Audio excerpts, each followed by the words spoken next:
You can go ahead and be seated and open up your Bibles to Genesis chapter 32. As you're doing that, we're going to be, in a second, looking at this famous story that involves a wrestling match. And I don't know what your experience is with wrestling. I was not one to grow up under the WWF, previously now WWE kind of thing. I mean, I couldn't escape Hulk Hogan or any of that sort of general pop culture, but I don't have that kind of wrestling background. If that's you, it's fake. That's on you. But I did, one time I remember going in high school, and I was after school, and I happened into the wrestling room. Any of you guys been into a high school wrestling room? Any of you wrestle in high school, like actual, real high school wrestling? Okay, just wanted to know. Those people are crazy.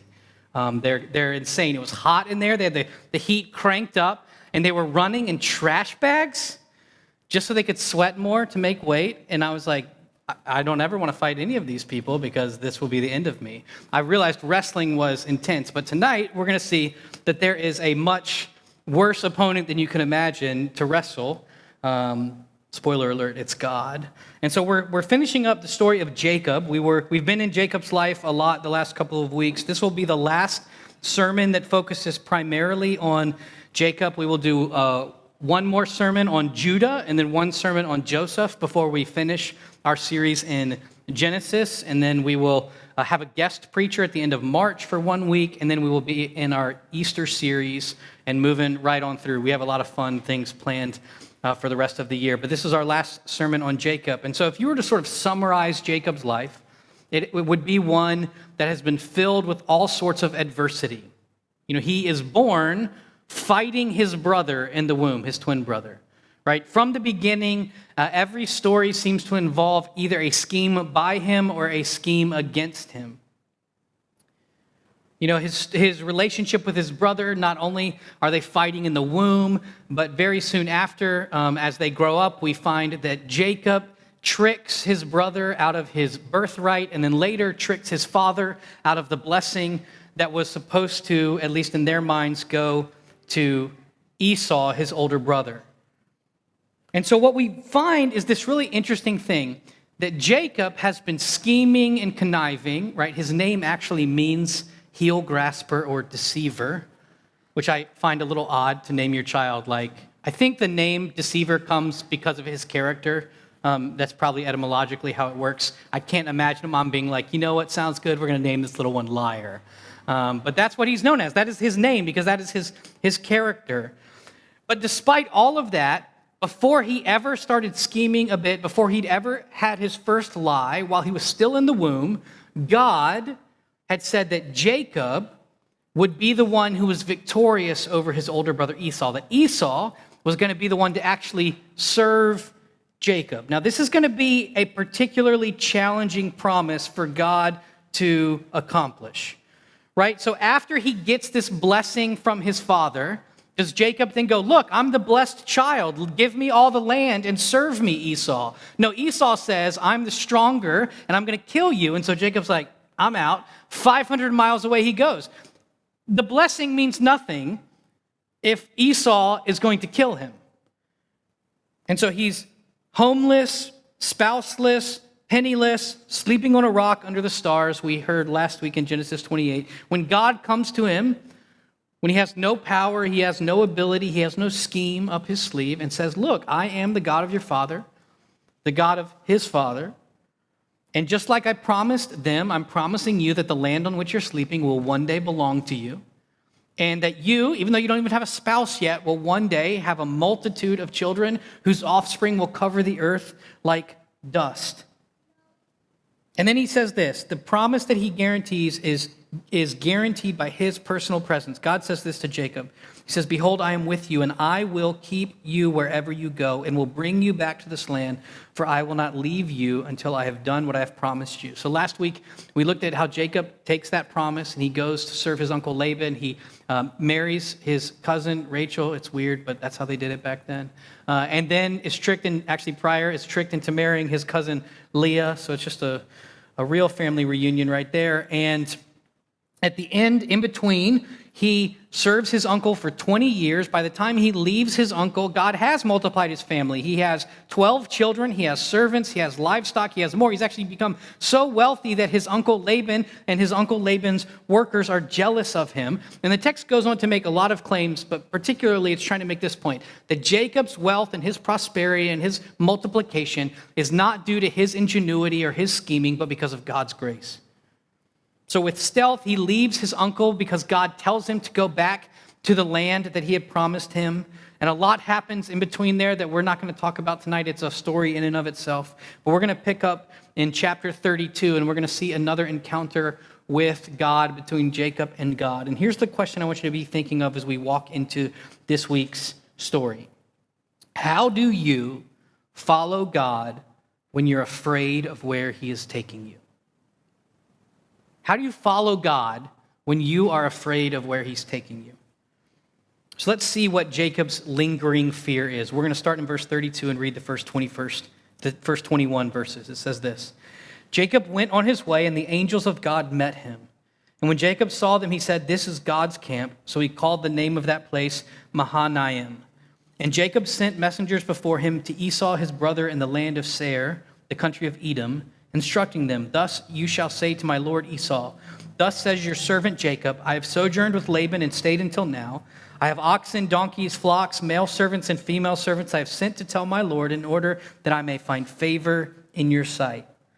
And the messengers returned to Jacob, saying, "We came to your brother Esau, and he is coming to meet you, and there are 400 men with him." Then Jacob was greatly afraid and distressed. He divided the people who were with him and the flocks and herds and camels into two camps, thinking, if Esau comes to the one camp and attacks it, then the camp that is left will escape. And Jacob said, "O God of my father Abraham and God of my father Isaac, O Lord, who said to me, 'Return to your country and to your kindred, that I may do you good,' I am not worthy of the least of all the deeds of steadfast love and all the faithfulness that you have shown to your servant. For with only my staff I crossed this Jordan, and now I have become two camps. Please deliver me from the hand of my brother, from the hand of Esau, for I fear him, that he may come and attack me, the mothers with the children. But you said, I will surely do you good and make your offspring as the sand of the sea, which cannot be numbered for multitude." So he stayed there that night, and from what he had with him, he took a present for his brother Esau: 200 female goats and 20 male goats, 200 ewes and 20 rams, 30 milking camels and their calves, 40 cows and 10 bulls, 20 female donkeys and 10 male donkeys. This is a different version of the 12 Nights of Christmas. These he handed over to his servants, every drove by itself, and said to his servants, "Pass on ahead of me and put a space between drove and drove." He instructed the first, "When Esau my brother meets you and asks you, 'To whom do you belong? Where are you going? And whose are these ahead of you?' Then you shall say, 'They belong to your servant Jacob.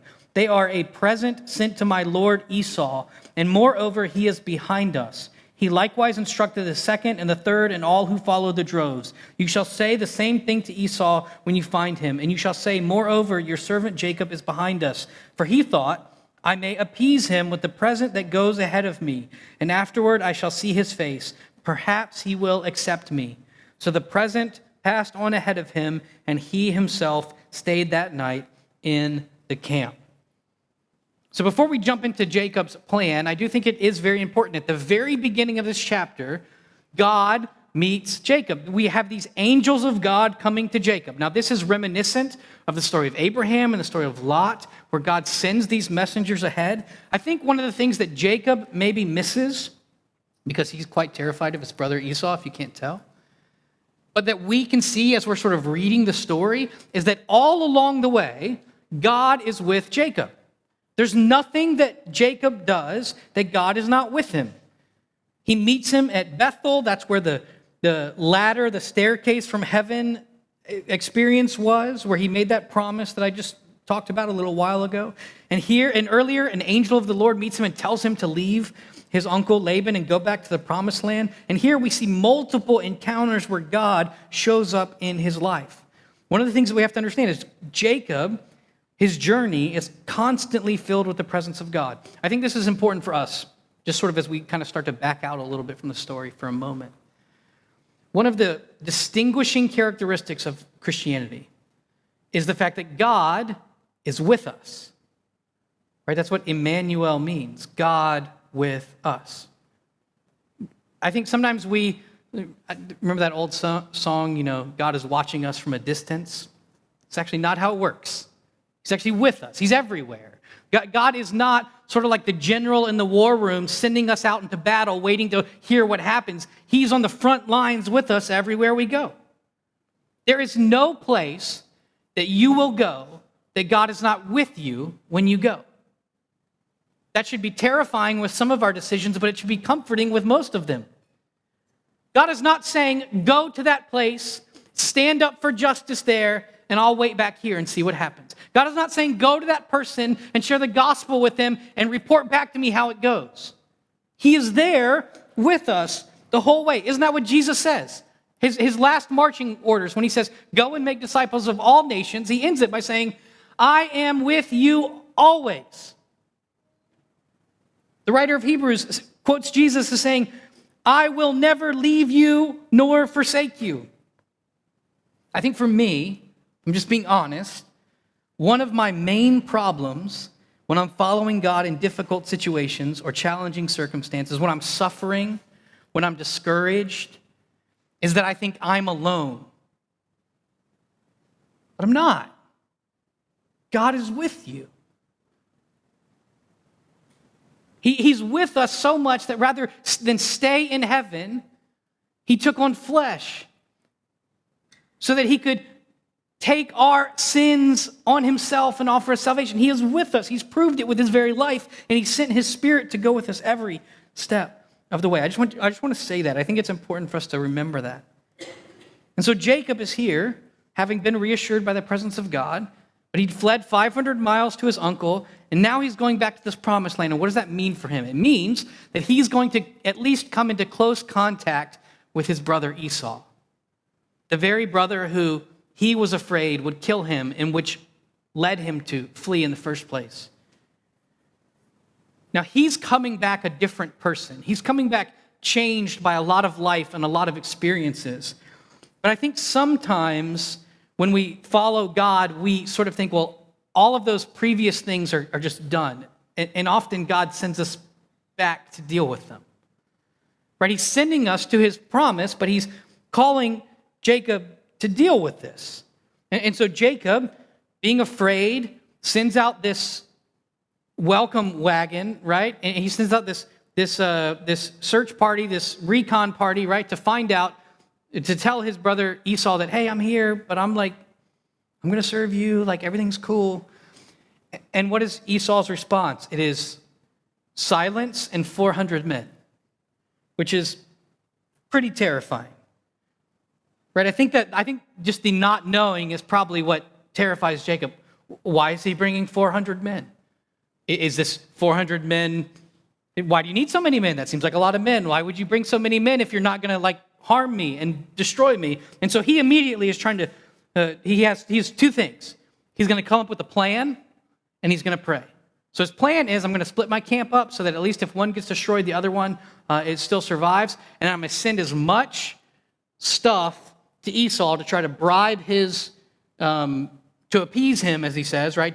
To bribe him, to make him not kill me. He sends a lot. I don't know if you are great at your goat to dollar conversion, but that's a lot, right? All these milking camels, didn't even know that was a thing, but that's a thing, right? And he sends a bunch of them. He's trying to buy his life with this stuff, but still kind of doubting it's going to work. Because if this guy can kill you, I think he could also kill you and take your stuff, right? I think that's the way that works. I don't know how this is going to buy your safety here. So he goes to God in prayer. Now, this is one of the most beautiful prayers, I think, in Scripture. Right? In verse 9, he says, O God of my father Abraham, God of my father Isaac, O Lord, who has said to me, return to your country and to your kindred, that I may do you good. Here's how he starts. I am not worthy of the least of all the deeds of your steadfast love. This is a different Jacob, in case you're wondering, from earlier Jacobs. He doesn't say, God, how could you bring me this far and let me die? No, he says, I'm not even worthy of a single thing that you've done for me. He says, for with only my staff I crossed the Jordan, and now look how I've multiplied into 2 camps. God has been gracious to him. And he says, please deliver me from the hand of my brother, for I fear him. You know, one of the things I love about this is he just straight up says it. I am afraid. Please save me. Sometimes our church experiences and our theological language gets in the way of us telling God what we're actually feeling, as if he doesn't already know. You know, you can just tell God, I'm afraid. I don't like this. This upsets me. You're not going to hurt his feelings. So Jacob says, I'm not worthy and I'm afraid. Please deliver me. I fear that he's going to attack me, that he's going to kill my wives and my children. He says, but you promised that you will do good. What he's saying is, I don't understand, God, how this promise that you've made to me goes along with what I see. It's a God-directed, humble, and honest prayer. It's a beautiful prayer that, in my mind, is both faithful and fearful at once. It has both doubt and honest faith mixed in. It kind of reminds me of the prayer of the father of the demon-possessed boy in Mark chapter 9, when he says, I believe, help my unbelief. Right? Isn't that kind of what Jacob's doing? Like, I believe, and yet I don't know how this works. How much better would your relationship with God be if instead of trying to pretend you believe something you don't, you instead told him where you doubt, told him where you struggle, told him where you didn't understand? I think one of the challenges we have in coming to God is that we don't want to be honest with ourselves about our weakness, and then we don't want to be honest with God about our weakness, and so we leave whole parts of ourselves unexplored in our relationship with him. We take him all the good stuff, hoping that if we take him enough good stuff, he'll bless us, and that's just not the way it works. In fact, there's parts of you that need God the most that you're holding back from him. What I love about Jacob is that he takes to God his honest fear and his genuine faith. So you can't come to God and say, I've served you and I've been good, I've put my money in the offering plate, so you owe me one. If we go to God at all, we go to God completely dependent on his grace. And so I think I can identify with Jacob's fear. I think a lot of his fear is fear of the unknown. What is Esau going to do? How is this going to work out? God, you've told me to go back to the promised land. I'm doing what you told me to do. And it looks like I'm going to die. It looks like this is going to cost me my life. God, I've walked this path, and yet I worry that you've brought me this far just to let me down. I worry, even though you've provided every other time, that you're not going to provide this time. As I've said many times, I think for me, my experience in following Jesus is mostly about unlearning following myself. For me, I think anxiety and fear often grow in the soil of the unknown, when I can't control the outcome, when I struggle to have peace and trust God. But what we see in Jacob's story, and I think what we see in Scripture, and hopefully what you experience in your own life, is this: there's actually beauty in not knowing. There's actually peace in the fact that we can't control it. Because what that means is that if I can't control it and I can't know it, I actually have to trust the one who can control it and does know it. In that weakness, we actually have the perfect opportunity to trust God. If God is our strength, then we actually don't have to fear our weaknesses. Only if we think we are our own strength is there a problem.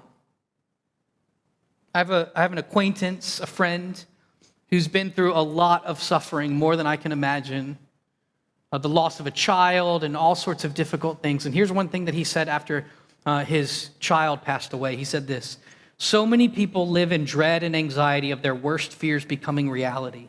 Let me report from the front lines, even there, he will hold you, sustain you, and guide you. He gives grace in our hour of need, not grace for us to imagine enduring it in advance. See, the task of the disciple is to learn to recognize our King's voice and to obey. Even as we wrestle and struggle, even with fear and uncertainty, we can obey. So the scene starts to shift, right? Jacob sends his delegation ahead. He crosses over this river. And then it says here in the next section in verse 24 that he's left alone. He's left alone. All of his goods, all of his people, all of his belongings are gone. And there he is, kind of like back in chapter 28, alone. I think this is fertile ground for finding God. You might think your loneliness is the worst possible place to be. But I think often our loneliness is the place where we can meet God. Right? The prophet Elijah hears the still small voice of God, not in the big whirlwind or the earthquake. Jesus prays alone in the garden while his disciples asleep, abandoning him. I think sometimes we're so addicted to the spectacle that we're so drawn to the big moment that we miss the truth that much of our discipleship and much of our godliness grows in loneliness. So look at this time when Jacob wrestles God. Start in verse 22. We're just going to read to verse 32. It says, the same night he arose and took his 2 wives, his 2 female servants, and his 11 children, crossed the ford of the Jabbok. He took them and sent them across the stream and everything else that he had, and Jacob was left alone. And a man wrestled with him until the breaking of the day. When the man saw that he did not prevail against Jacob, he touched his hip socket, and Jacob's hip was put out of joint as he wrestled with him. Then he said, let me go, for the day has broken. But Jacob said, I will not let you go unless you bless me. And he said to him, what is your name? And he said, Jacob. Then he said, your name shall no longer be called Jacob, but Israel, for you have striven with God and with men and have prevailed. Then Jacob asked him, please tell me your name. But he said, why is it that you ask my name? And there he blessed him. So Jacob called the name of the place Peniel, saying, for I have seen God face to face, and yet my life has been delivered. The sun rose upon him as he passed Penuel, limping because of his hip. Therefore, to this day, the people of Israel do not eat the sinew of the thigh that is on the hip socket, because he touched the socket of Jacob's hip on the sinew of the thigh. So here's sort of the context of this transformation, right? Jacob's alone, it's dark, it's nighttime, and God, again, surprises him. He meets him here just sort of out of nowhere, no warning, and a man wrestled with him. So I don't know how you would feel if just in the middle of the night you're lying there by yourself and just wrestle match, ding, ding, ding, off the top rope, here it goes. Like no warning, just jumping right into it. And they wrestle all night long, unannounced, without warning. God, as we learn, right, this place is called the face of God. Jacob discovers at some point through this thing, from the blessing, that he's wrestled with God. Now, I think it's important to remind ourselves, this is not Jacob searching or seeking God. This is God finding Jacob. This is God coming to Jacob. And in this wrestling, he will learn that this man is God and that God is there with him. I think for us, we learn in the wrestling, in the solitude, in the silence, in those moments, as we struggle with God, with obeying him, with what he's called us to do. That's where we learn that he is God and he is here with us. So in this struggle, what happens? God strips Jacob of his strength, so he has to surrender, it seems. God has chosen to humble him, to chasten his pride, to challenge him. It's the struggle of your life that humbles you. If you just had everything you ever wanted, would you be the person you are? Of course not. Would you learn the lessons you need to learn? Of course not. It's in the struggle that God strips us of our strength, so we have to surrender to him. He humbles us so we can learn to hold on to him and him alone. For me, the great heroes of the faith are not the celebrity pastors who hog the limelight, but the faithful servants who found God in the darkness. These are the ones of whom the world was not worthy. I've shared the story of missionaries many times. I've probably shared the story of William Carey before, but just in brief, here's his story. William Carey, a Baptist missionary, set sail for India in 1793 along with his pregnant wife, his son, and his daughter, never to return back to his homeland. He would die in 1834 among the people he had given his life to. While there, his son Peter died, and his wife had a breakdown of which she would never recover. He wrote in his journal at one point, "This is indeed the valley of the shadow of death to me. But I rejoice that I am here notwithstanding, and God is here." After 7 years, he baptized his first convert. But by the time he died, he had spent 41 years in India. More than 700 people had come to Christ. He translated the entire Bible into all the major languages of India and spawned a global missionary movement.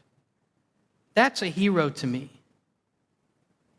See, in the wrestling, in the suffering, in the darkness, that's where God is working. The crisis that you're facing is not an obstacle to God's blessing, it's an opportunity for it. See, Jacob needs to be in a situation that's beyond him.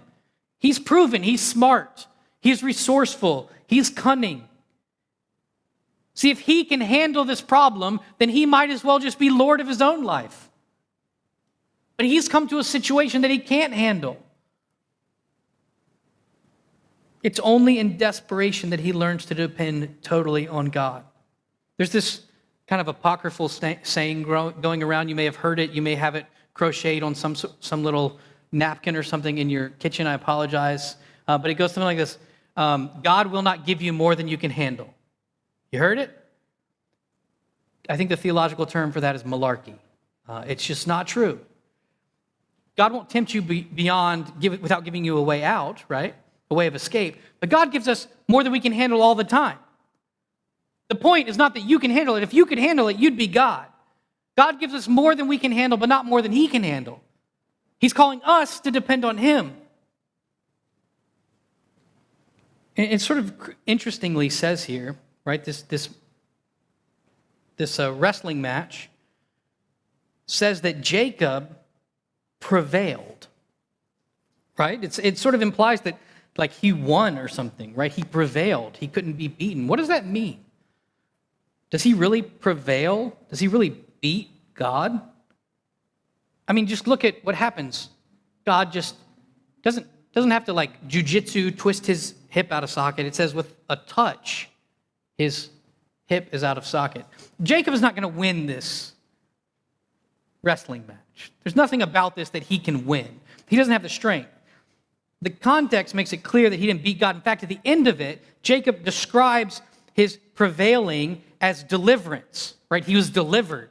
And that sort of indicates to me that Jacob recognizes the only reason he's still there, the only reason that he's still made it is because his opponent has decided not to destroy him. He can't beat God, and if he could, he wouldn't need his blessing. See, our goal in wrestling with God is not to bend God to our will, but to do what Jacob does, to hold on and not let go. What does it look like to hold on and not let go to God? I think for me, the first thing means I have to stop holding on to other things so I can hold on to God. Do you think if Jacob is reaching for other things that he can hold on to this opponent? No, this is going to take all of his might and all of his determination. He has to be focused on holding on until he gets this blessing that he's looking for. Far too often and for far too many people, I think when we wrestle God, are really just trying to get him to see things our way. That's not what happens here. Jacob is not trying to bend God to his will. He's simply holding on to God. He's not letting go. He prevailed. He won, not by subduing God, but by not quitting. Not quitting. The substance of his victory is this. He held on. You know, there's a lot to be said for spiritual victory, simply being perseverance. Simply being perseverance. Right? What does it look like to persevere? Pastor James and I have often joked about our church planting journey, and one of our key strategies is we're too dumb to quit. Right? Sometimes real spiritual victory is not about how much you know. It's not about how hard you believe something. It's not about how convinced you are. It's about persevering. I think there are a lot of Vacation Bible School MVPs and choir members who've missed this key component of discipleship, perseverance. See, the older I get, the less I'm interested in how fast you start the Christian race or even how fast you run the Christian race. What I care about is that you finish the Christian race. Right? Jacob held on. He didn't quit. He persevered. God is calling us to persevere in our trust, to persevere in our obedience, to persevere in our prayer.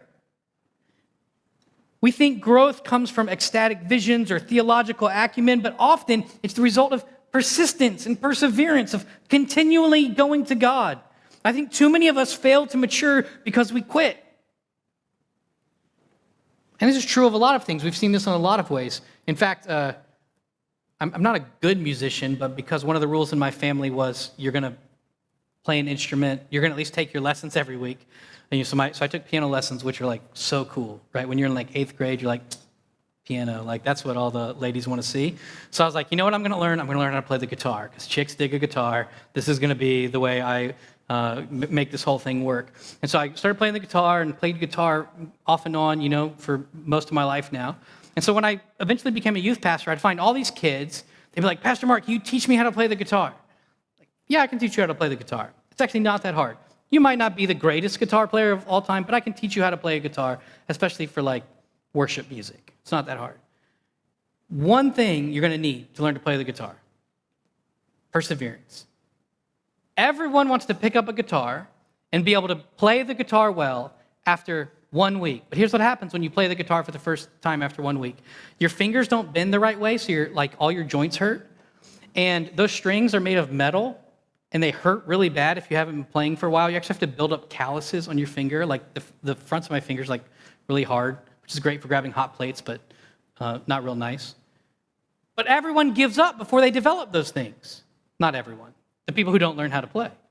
The key is don't give up. I was reading this study about other musicians. It was a study from the Berlin Academy of Music, this sort of elite musical academy. And so what they did was they divided their accomplished violinists into 3 groups.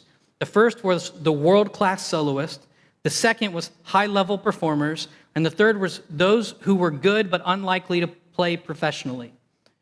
They found all of them started playing at roughly the same age and practiced about the same amount of time until the age of 8. But that is when their practice habits diverged. The researchers found that by the age of 20, the average players had logged about 4,000 hours of practice. The good violinists totaled about 8,000 hours, and the elite performers 10,000 hours. While innate ability dictates some of your potential, it is persistence that determines whether you will be great or not. I think this is true for our walk with the Lord. I think the missing ingredient for a lot of us is simply perseverance. Simply showing up to our spiritual life every day. Days when we don't feel like it, days when we don't have time for it, but showing up and persisting and persevering to pray those prayers over and over and over and over and over again, not just for 1 day or 5 days or 5 years, but for a lifetime. Don't give up. God is glorified by us when we don't give up. God is glorified when we keep on believing and we keep on praying and we keep on seeking Him. See, what persistence does is it finds out whether you're just looking for a quick fix or you're looking for God. Persistence pushes us until we encounter the face of God like Jacob. Do you want God even more than you want what you are asking for? See, I think Jacob would only be ready to receive the blessing of God when he found that God was the great treasure of that blessing. See, if God had given him dominion over Esau or material wealth when he was still this snot-nosed, deceptive young man, he wouldn't have been able to handle it. But now we see a transformation in Jacob. Look at what God does. God asked this fun question. He asked Jacob his name. Now, do you think he doesn't know Jacob's name? This is like God in the garden asking Adam and Eve. Of course he knows. Why is he asking them a question that he already knows? Why is he asking you a question that he already knows? Because he wants to hear you say it. He wants to hear Jacob say it. He wants to hear Jacob say, yes, remember what his name means? Liar, deceiver. What is your name? My name's liar. My name's deceiver. So Jacob's saying, that's me. I'm the liar, and God having humbled and redirected Jacob's reliance from himself to God, gives him a new name. He calls him Israel. Jacob this is repentance, right? This repentance precedes transformation. Jacob has surrendered, yet he's persevered. He's been humbled, and now he can be blessed. He's admitted his weakness so he can be given strength. He's actually won his fight by losing. And I think this is at the heart of the gospel. What does Christ tell us? If we are to have life, we have to die to ourselves. We actually find our lives by losing them. So you can't have life in Christ until you die to yourself. And so here we have Jacob, having been humbled, having died to himself, being given a new name. He is Israel now. And he not only has a new name, he has a new walk. He walks with a limp, having lost this battle.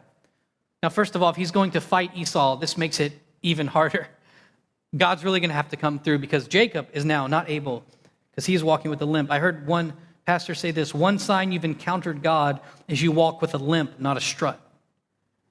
There's no more arrogance in Jacob, just simple faith. Charles Spurgeon said this: I am sure that I have run more swiftly with a lame leg than I ever did with a sound one.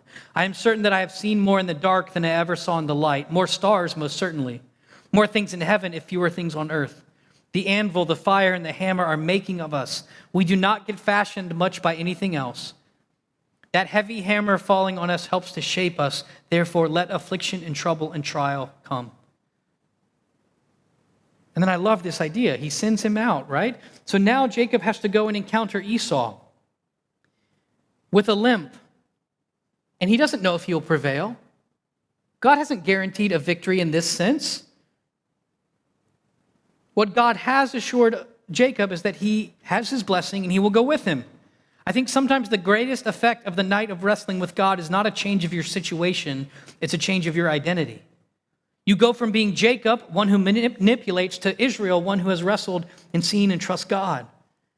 See, Jacob thought Esau was his primary problem, and what he needed God to do was to change Esau. But in actuality, Jacob was Jacob's greatest problem, and it's Jacob that needed to be changed. Sometimes in prayer, God changes the situation, but more frequently, I find that he changes us.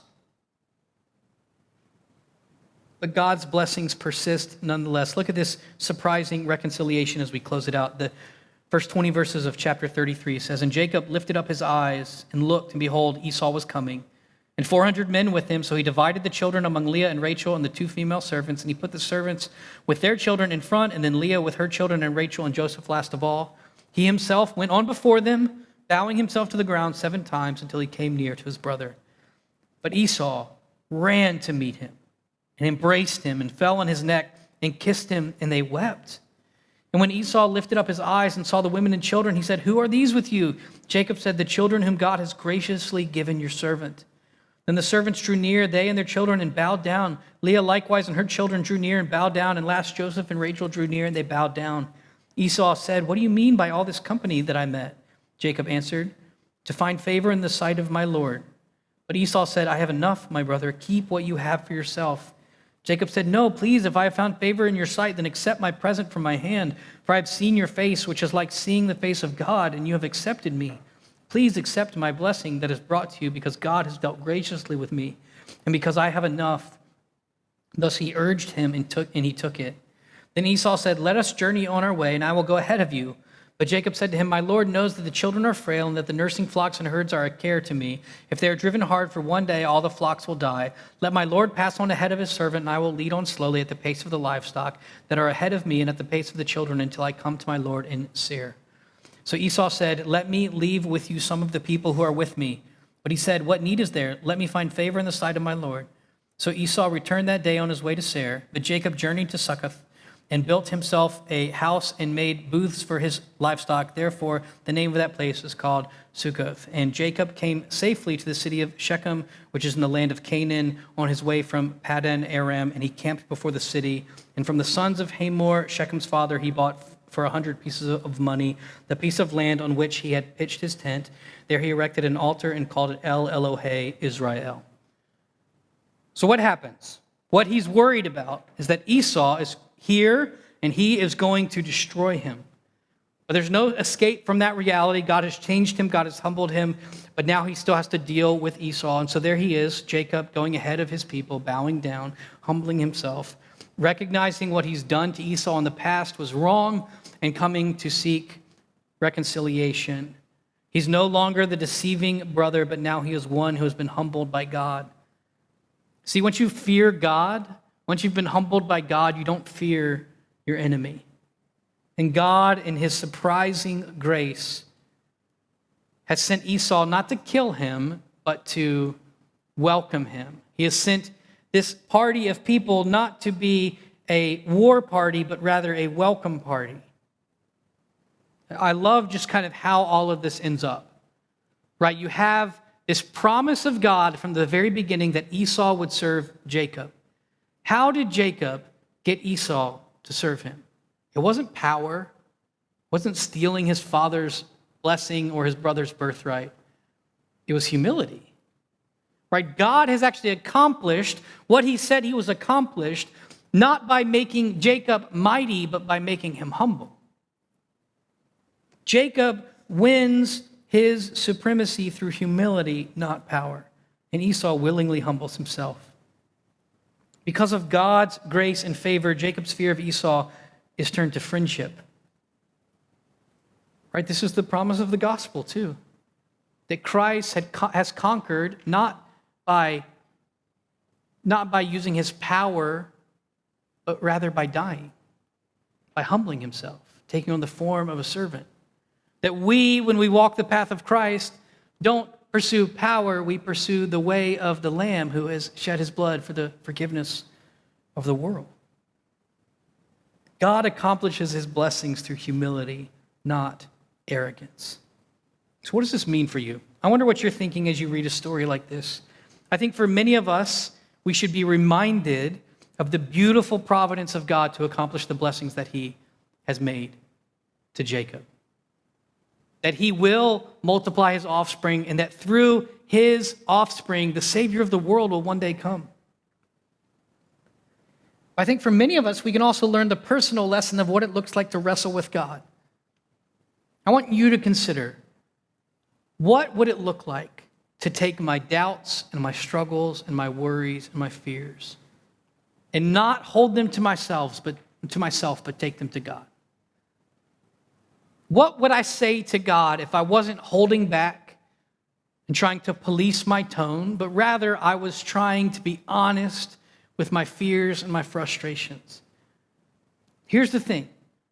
When you wrestle with God, you don't win by beating him. You win by being changed by him. And so what I would encourage all of us to do is to wrestle with God, to hold on to God, to persevere with God, to go to him day after day, night after night, not to let go.